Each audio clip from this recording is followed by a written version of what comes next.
Hello, my name is Nick Bright, scholar of East Asian religions. And I'm Proven Paradox, a guy with a lot of questions. And you're listening to Bright on Buddhism, a podcast where we discuss East Asian Buddhism, answering listener-submitted questions from listeners just like you, and introducing concepts of Buddhism that you may or may not be familiar with in a casual, conversational setting. Enjoy. Here, what is the meaning of the Buddhist precept against sexual indiscretion? It is simple, at least in principle. One must abstain from sexual misconduct of any kind. Yes, but there are still many details left unexplained.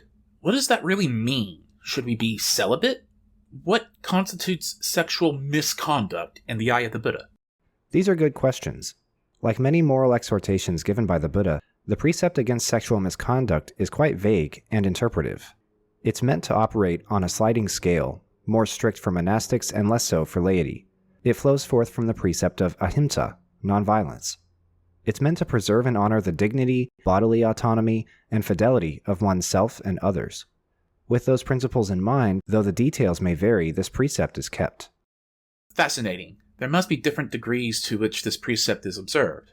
Some must take it to mean absolute celibacy, while others take it to simply entail being faithful in one's relationships and not assaulting, harassing, or harming anyone else.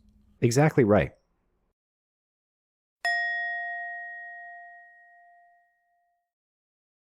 Hello, and welcome to this week's episode of Bright on Buddhism. This week, we will be discussing the third moral precept of Buddhism. What is the third moral precept of Buddhism? What is its significance? How have interpretations of it changed over time? We hope you enjoy. So, let's get into it. What is the third moral precept of Buddhism? The third moral precept of Buddhism is to refrain from sexual misconduct. In Sanskrit, this precept is called Kama Mithyacharat Prativirata. Prativirata is a commandment, and kama refers to sensual indulgence, lust, sensual desire, and physical attachment.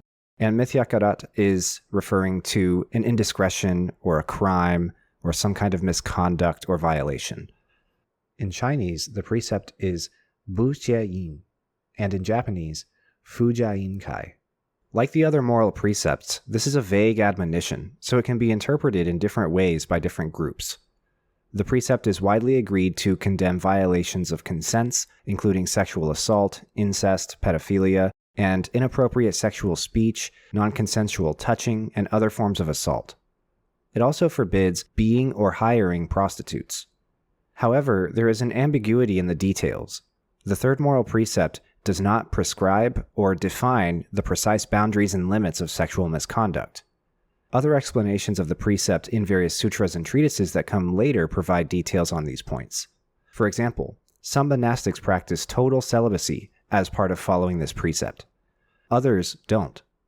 There is a significant cultural aspect as well when it comes to understanding this precept. For example, many cultures believe homosexuality, polyamory, extramarital or premarital sex, masturbation, and pornography are violations of this precept, while many others do not. Thus, as with most things in Buddhism, it's more complicated than it seems at first. The first time the precept appears in the texts is the same as the other two that we've discussed so far. It's first presented in Vedic Hindu texts, and then it's reproduced in Buddhism with a different spin. In this Vedic context, it's interpreted specifically as celibacy. If we step into the Dharma Ashrama Varna system that we've discussed before, people would renounce at the ends of their lives to seek moksha, or liberation from samsara. The moral practices to achieve moksha included abstinence from sensory indulgences for the purpose of achieving moral perfection, as well as ascetic practice. Renunciants were seeking moral purity by abstaining from sex, but abstinence has similar benefits to fasting. It was said to increase tapas, or internal heat, which gave you the power you needed to achieve liberation. For more on this system, you can check out our Asian Religions series episodes on Hinduism, linked in the show notes. When the moral precepts are presented again in Buddhism, they're not presented as ascetic practices, but as abstinences from sensory indulgence and from harm to others. I've said before that all moral precepts flow forth from the first one, which is to abstain from any harm against all sentient beings. Sexual misconduct is harm to the victims, and sexual overindulgence is harmful to the perpetrator as well, because it cultivates the defilements which prevent enlightenment. They're presented in a reimagination of karma compared to its presentation in Hinduism, and they're meant to be seated in the doctrine of non-self, impermanence, and emptiness, as we have discussed in episodes 112 and 124 respectively, linked in the show notes. In the context of Buddhism, the limits and bounds of the precepts change depending on who the Buddha is preaching to. When he's preaching to monastics, there are far more rules to adhere to, and higher expectations compared to the laity. However, in early Buddhism, there wasn't a difference between monastic and lay people. Nobody had become a fully established renunciant in the first few sermons. So, the Buddha laid out the precepts in ways that could be expanded upon later without contradiction. When speaking to monastics, it was explained and understood that they ought to practice total celibacy and abstinence from all forms of sexual desire and indulgence. In the Pratimoksha, the 227 rules for monks and the 311 rules for nuns, there are rather explicit prohibitions against looking at the opposite sex with feelings of lust, touching oneself or another for pleasure, having wet dreams, having any kind of sexual relations, both consensual and non-consensual, and more. As with all precepts, the standards for monastics are much higher. What is the significance of the third precept? All of the major religions in the world have rules regarding sexual conduct for the laity and also for the monastic adherents. I've always wondered why all religions seek to regulate this aspect of life, and there are countless different possible answers. For one thing, sexuality is simply a universal fact of human life. Though we do not often like to think about it, we all exist right here and right now due to somebody in the past having sex with somebody else. It goes beyond the human world, of course, as well. Most creatures that are visible to the naked eye reproduce sexually, and many microscopic organisms undergo sexual reproduction as well. It is as observable and as prevalent as killing, and so as religion attempts to address and engage with the totality of human experience, it is obvious that it would engage with sexuality. The complication is that sexuality, while it is at its core a reality of biology, is also culturally determined, constructed, and defined. In more concrete terms, the drive to reproduce is not cultural, but how humanity deals with that urge absolutely is. For example, homosexuality is a biological reality, observed in animals as well as humans, but homophobia is culturally constructed. Sexual desire in general is a biological reality, but standards of what is considered modest or immodest, acceptable or unacceptable, normal or deviant, these are all socially constructed and subject to change over time and geography. For example, in Europe 300 years ago, it was considered immodest for women to wear pants or wear dresses that were shorter than ankle length. Today, that concept is ridiculous to most. I also observed that those are highly dualistic standards. Buddhism has plenty to say about that before we even get into the sexuality aspect. Exactly, and that contributes to the development of later Mahayana thought, which argues that thinking in terms as black and white as right and wrong, moral and immoral, modest and immodest, normal and deviant, etc., are all ultimately less useful for reaching enlightenment and Buddhahood than transcending those dualities. Because these things are all culturally constructed and standards change over time, the question then becomes, how do we pinpoint the actual moral admonition of this precept? That is the question that makes interpreting this precept a non-trivial matter. Like all others, it's a rule to live by, but also a prompt for the practitioner to ruminate or meditate over to get a better understanding of what it means. That's why it's given to laity in a somewhat vague fashion. The question of what the precept's limits and bounds actually are may seem rhetorical and unanswerable, but there are definitely answers that come from Buddhism itself. If we adhere to the principle of the first precept, ahimsa, the precept from which the third precept flows, then it's obvious that non-consensual and harmful sexual conduct is prohibited.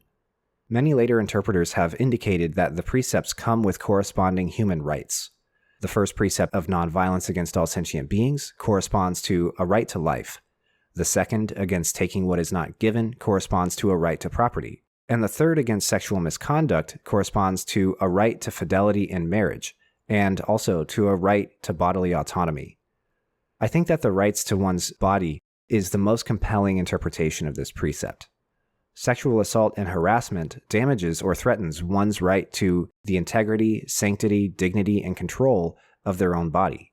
The concept of human rights is totally anachronistic to Buddhism, but the idea of dignity and control over one's body is visible in the spirit of the precept, whether it applies to monastics or to the laity. In the context of monastics who interpret this precept as referring to total celibacy, they would believe that it preserves the purity and integrity of their body and their mind to abstain from that which they feel is morally unwholesome. In the context of the laity, the admonition against sexual harm to others preserves the integrity and dignity of the bodies of those other people. Although I interpret this answer to be present in the text, we must also acknowledge that other Buddhist countries and cultures have come to their own conclusions for reasons external to Buddhism. For example, many countries where Buddhism is the most prevalent religion are homophobic to an extreme degree, as much or more so than the West. People from those cultures sometimes argue that homosexuality is a violation of the third moral precept. Reasons for this homophobia vary, but they come from outside of Buddhism, as the Buddhist texts do not comment on homosexuality at all. As you can see, there's a lot at play in understanding the meaning of this precept. How have interpretations of the third precept changed over time? Across history, many monastics have engaged in celibacy, but many also have not, and both have had textual and doctrinal justifications for those observations. So in answering this question, we will discuss the Theravada and Mahayana interpretations, starting from early Buddhism, and work our way up to now. In early Buddhism, before the Mahayana and Theravada divide, before the existence of this divide between laity and monastics, celibacy among renunciants was the universal standard in India, and continued to be practiced among Buddhist monastics for the reasons that we've discussed. This was largely inherited from the existing religious practices that were prevalent in Brahmanism. As Buddhism traveled to China, and with the advent of Mahayana, the strict moral structures of Buddhism and ideas of moral perfection were increasingly challenged and questioned, but many monastics still decided to adhere to celibacy. Part of the reason was the advent of itinerant monasticism. When Buddhism began to flourish in China, there began to be at least two separate classes of monks. The monks who lived in monasteries and did rituals and recitations, usually with state patronage and in urban areas, and monks who wandered and lived and meditated in solitude. Their itinerant lifestyle precluded marriage and sex, but we should also note that they practiced a combination of what we would now classify as Buddhism, Taoism, and Chinese folk religion. When the Mahayana questions of moral perfection as a path to enlightenment and Buddhahood were applied to this precept, many monks, both urban and wandering, ceased observing celibacy. They married, or they sometimes also engaged in pederasty, or relationships involving young boys. This is because pederasty was extremely common in certain communities in East Asia in ancient times, just like it was common in the Greek and Roman empires.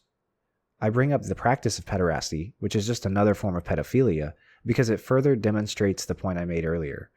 While it was culturally acceptable back in those times and in that culture, we think of it as absolutely unacceptable in our time and culture. Continuing on, as this change was occurring, there were attempts to pull back in the other direction. We've talked about several figures on this show who journeyed to China and India in an attempt to reform and revive an original and pure Buddhism that existed in the Indian texts and on the Indian subcontinent. These reforms often resulted in a return to the written word of the Vinaya rules, which mandate total celibacy. So, here, polarization is at play.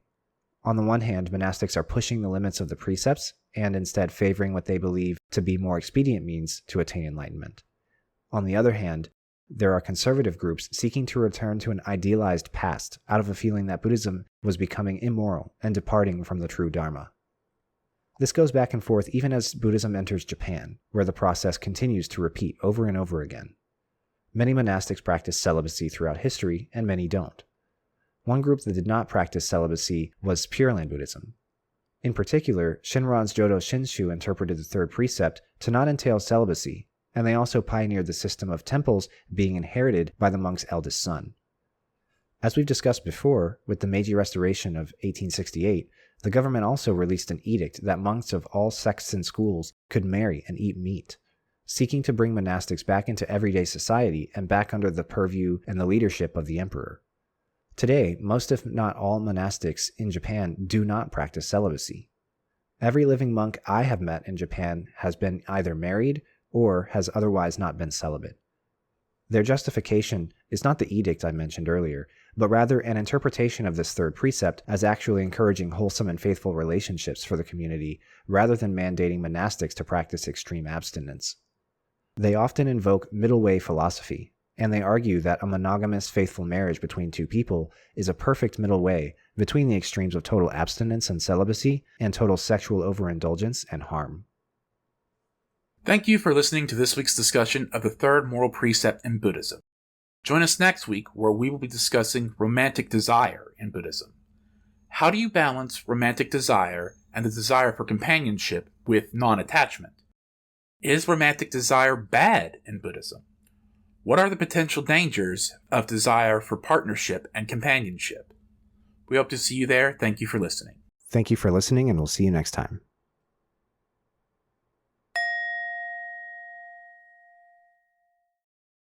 If you like our show and want to support us financially, we ask that you instead send that support to a worthy cause.